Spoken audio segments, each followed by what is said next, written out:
Карманбек Кучкорбаевич, сизге мына элдин эң көп азыр таң калыштуу аткан суроосуна жооп берип койса, так жана кыска кылып туруп, жакшы жеткиликтүү кылып туруп.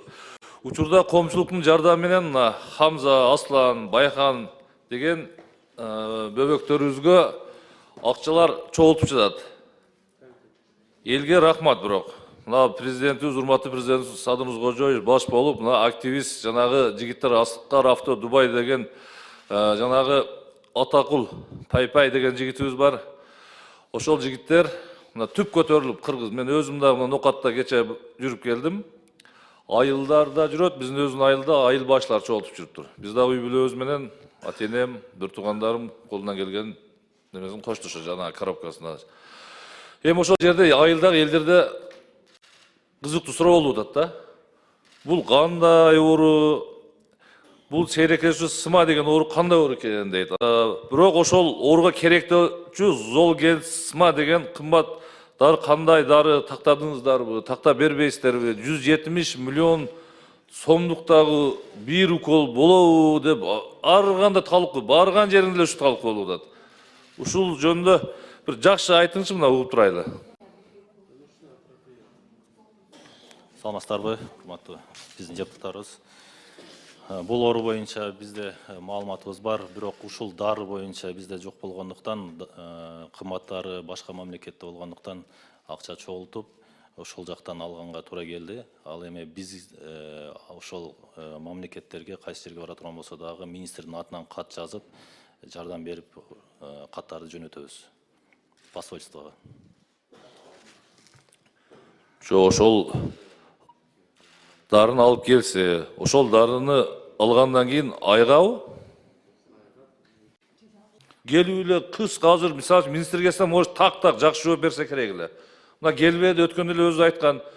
Мен сиздер менен тыгыз иштешем, социалдык комитет менен. Ар бир дайым ушундай болот, убактыбызды алабыз дагы, азыр талаптагыдай бир дагы жооп алган жок. Мына сыма боюнча Золгенсма деген дары кандай, эмне болот десе, үстүрттөн эле жооп берип коет. Анда мен деле жооп берип коем да. Карманбек Кучкорбаевич, Сизге так маалымат айтып коелу, мейли биздин адистердин баары толук келди азыр 5 мүнөт. Анан жана сиз жооп бердиңиз го, билбесеңиз эмне үчүн жооп бердиңиз? Элдин суроосуна жооп берип атам мен, просто миңдеген эмес, миллиондогон адамдардын суроосуна. Буга кызыктуу болуп атат, элге таң калыштуу болуп атат, коркуп атат. Ушундай оору болуп калса кандай болот? 170 миллион деген бул айткан оңойбу? Билбейм аны. Мына элибизге рахмат, кыргыз эли ушундайда түп көтөрүлүп жабышып, эми бул деген бир-эки баланын гана тагдырына чечилип калат. Калганычы келечекте, Кудай сактасын. Наргиз айым, сиз жооп берсеңиз, кыргыз фармация директорунун орун басары. Бардыгында жооп бергенде карап атабыз, талапка жооп берип атат, аракет кылып атабыз деген менен не болот эми ушу менен? Уруксат берсеңиздер ушу. Каршылап жооп бербейсизби? Боло турган болот, болбогон болбойт, жогун жок деп. Коздай бересиңер бардык нерсени. Саламатсыздарбы, урматтуу депутаттар, ушу вопроско, суроого жооп берип кетейин. Сиз айтып аткан жана спинально-мышечная атрофия деп, оорусу, сыма деп, былтыр фонд высоких технологийдан 100 миллион бөлүнүп берилген. Биз ал каралган каражатка 240 флакон деп алып келип бергенбиз. Ал 8 балага жеткен болчу. Риздиплам деген дары каражаты, торговый названиясы Евризди деп. Жылдын аягында ошо сэкономленный акча каражаты деп дагы 100 миллион бөлүнүп берилди, дополнительный каражат. Ага дагы 240 флакон азыр 8 балага алып келип берип, түшүрүп, Энсомитке тапшырып берип атабыз. Ошондо былтыркы 24-жылдын ичинен 480 флакон Риздиплам дарысы алып келип толук берилди, 200 миллион сом каражатына. Сыма оорусунабы? Сыма оорусуна. Золгенсма деген. Жок, Риздиплам деген дары каражаты. Евризди. Заменитель эмес, бул оригинал. Запатентованный, оригинальный ушул эле дары каражаты кетет дүйнө жүзү боюнча. Бул оригинал. Азыр мына биздик жанагы бөбөктөр кайсы жакка барганда азыр? Кайсы мамлекетке барып ушул дарыны алып? Биздин өзүбүздүн эле Энсомиттен барып алып, дарыланып келатышат. Риздиплам деген дарысы запатентованный, оригиналдуу дары. Швейцариядан чыгат.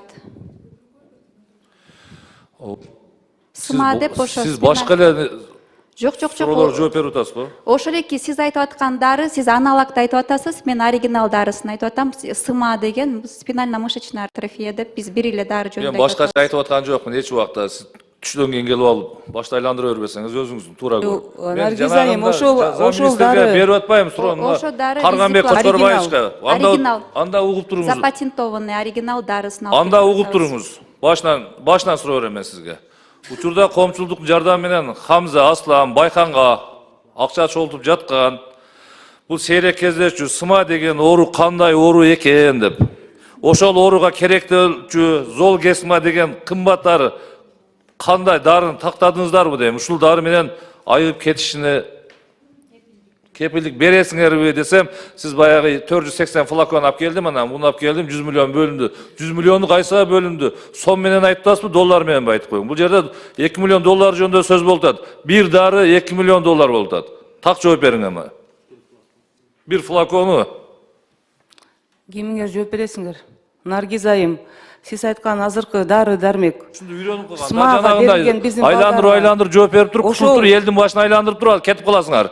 Анан элде башталат. Арзан эле турбайбы, дары ушул жерде бар турбайбы, даяр экен деген сөз чыгат. Сиз мага так жооп бериң. Мына Хамза, Аслан, Байканга керектелүүчү болуп аткан СМА деген ооруга Золгесма деген кымбат дары боюнча айттым мен сизге.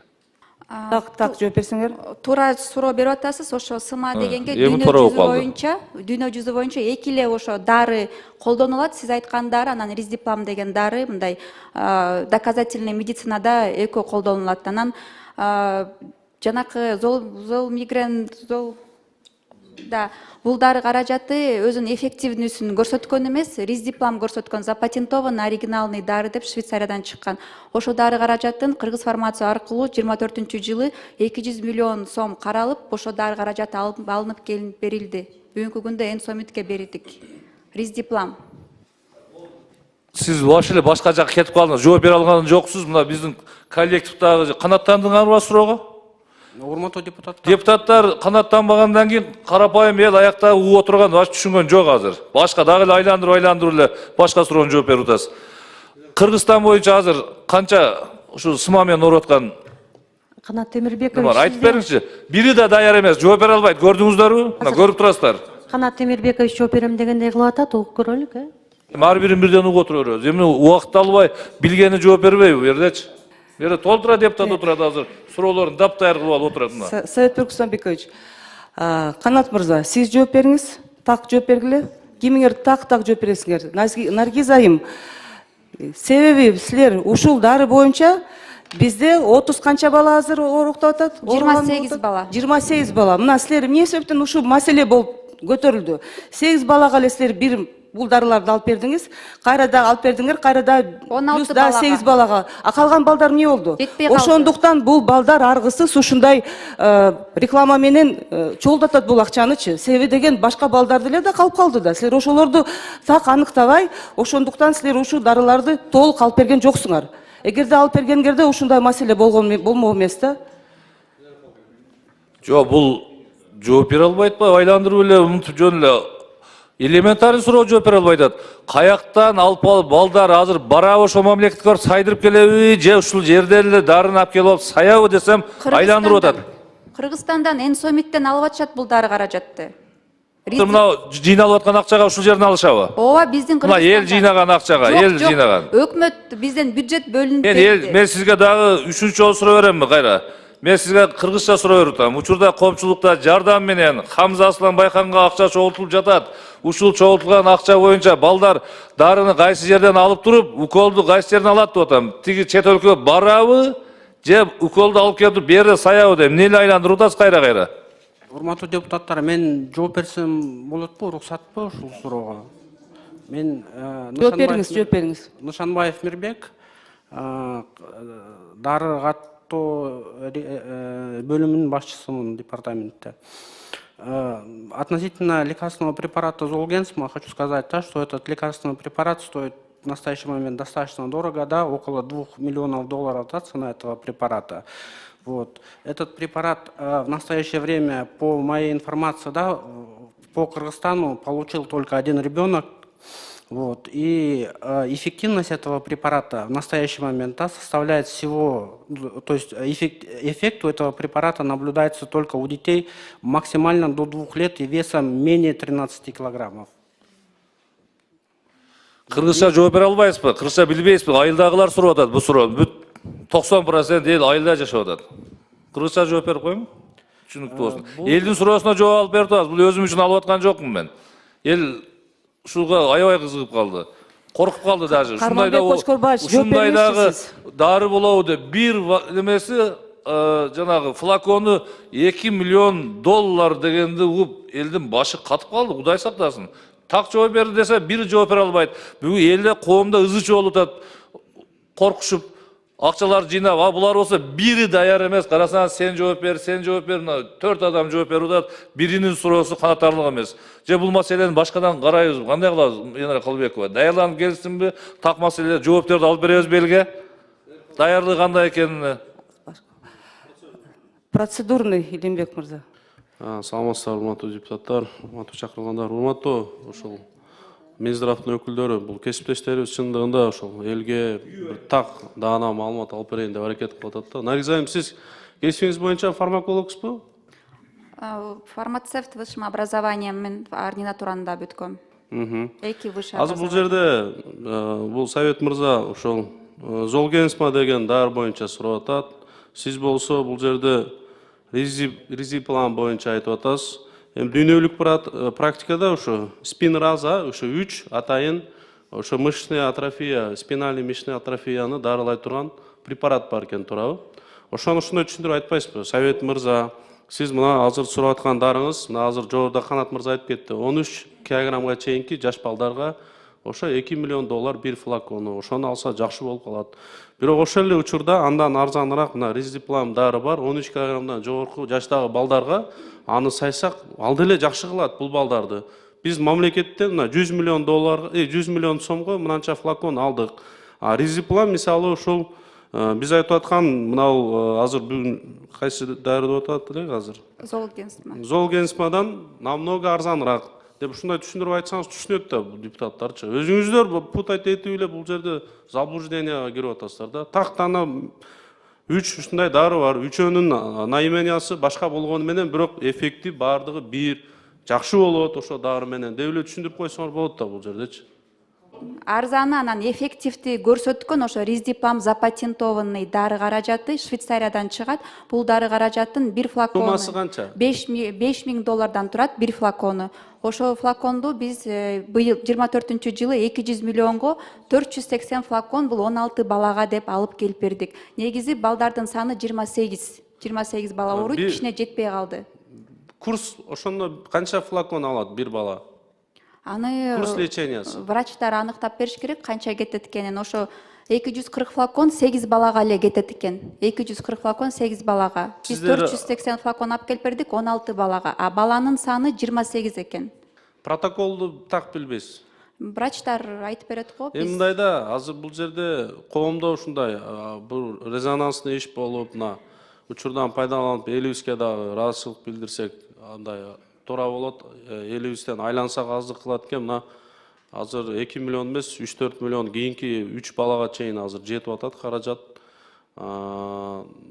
Ошондуктан эми сиздер ушул тармакты бир күрөйт эткен министрлик катары сиздерде жок дегенде ошол депутаттар сурап калышы мүмкүн дегендин негизинде бир маалымат даярданып келишиңер керек эле да. Бул жерде силердин ошо даярдыгыңардын жоктугу, маалыматтын жоктугун так даана көргөзүп турасыздар бүгүнчү. Булар жооп бере албаган суроого элге жооп берди. Жооп алып берди да бир жакыныраак кылып, чындыкка жакындатып туруп. Бул маселени башкадан караш керек. Бул оюнчук эмес. Өтө шашпай, талкуулап туруп булар дап-даяр болуп келсин. Анан кийин мына үчүнчүдөн мына айтып атат 5000 доллардан ошол эле немени берет, действияны 13 килограмм жогору жагы деп атат. Мына элге жана мындай кылып айтпай, башкача кылып айтып, биринен бири эстеп болуп барды элдин башын анан айландырат. Азыр эл түшүнбөй калат дагы айтат. 5000 долларлык дары болмок экен. Эмне үчүн бул 2 миллион бир флаконду 2 миллионго алып атабыз. Ага деген маселе жаралат да. Тиги 100 миллионго келип муну мамлекет эле өзү карап кое турган маселе экен, туурабы? Мамлекет күчү Кудайга шүгүр кенен жетет. Болгону 28 бала экен. 5000 доллардан болсо бир немеси флакону. Бул маселе эмес. Ошону түшүндүрүү иштерини жүргүзүп элге айтып коюш керек. Чочулабаңыздар. Кээ биркиде могул 3 дары Золгенсмадан чыкар 2 дары бар. Резиден дейби? Резидеплан. Ушул дагы бирөөсүнүн спинраза деген. Бул дагы ошолордун заменители, кыждат болбогула деп. Көп чочулап калды деме 2 миллион бир флакон дегенден элдер бардыгы паникага чыгып калат. Ошон үчүн суроолорго так жооп беришкен жок. Башта айлантышты, ар ким бирдемкени айтып атат. Мына Илимбек Кубанычбековичке рахмат. Элге башкадан жакшы так жооп алып берип коелу эми. Бүгүн булар кандай болду? Туура Кийинкиге айтасыз. калтырыш керек.